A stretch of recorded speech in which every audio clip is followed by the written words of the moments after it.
Probably ಅದು ಅಸಾಧ್ಯನೂ ಅನ್ನಿಸ್ತದೆ. ಯಾಕಪ್ಪ ಅಂದ್ರೆ ಈಗ ಹಿಂದೆ ನಮ್ಮ ವಕೀಲರು ಹೇಳಿದ್ದಾರೆ, ಕಾಸರಿಕೆ ಅನ್ನುವಂಥವ್ರು ನಿಮಗೆ ಗೊತ್ತದ, ಹಿಂದಿನ ಎಪಿಸೋಡಲ್ಲಿ ಮಾಡಿದ್ದದು.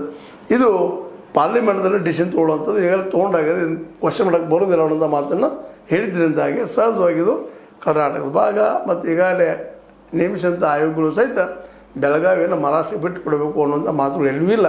ಮಹಾಜನ ವರದಿ ಪ್ರಕಾರವೂ ಸಹಿತ ಬೆಳಗಾವಿ ಕರ್ನಾಟಕದಲ್ಲಿ ಉಳಿಯುವಂಥದ್ದು.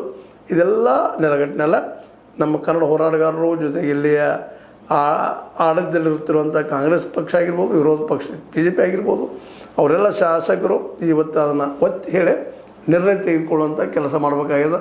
ಅದಕ್ಕೆ ಏನೇನು ಆಗ್ಬೋದು ನೋಡೋಣ ಅದನ್ನು. ಬಟ್ ಇಲ್ಲಿಯ ಕನ್ನಡ ಹೋರಾಟಗಾರರು ಜೊತೆ ಸ್ವಾಮೀಜಿಗಳು ಇವರೆಲ್ಲರೂ ಬೆಳಗಾವಿಯನ್ನು ಬಿಟ್ಟುಕೊಡೋ ಮಾತಿಲ್ಲ ಅನ್ನೋಂಥ ಮಾತನ್ನು ನೋಡಿದಾಗ ಮತ್ತು ಜೊತೆಗೆ ಇತಿಹಾಸ ಮತ್ತು ವರ್ತಮಾನ ನೋಡಿಕೊಂಡಾಗ ಭವಿಷ್ಯದಲ್ಲಿಯೂ ಸಹಿತ ಇದನ್ನು ವಿಚಾರ ಮಾಡಿದಾಗ ಬೆಳಗಾವಿ ಹೌದಪ್ಪ ನಂಬುದು ಅನ್ನುವಂಥದ್ದು.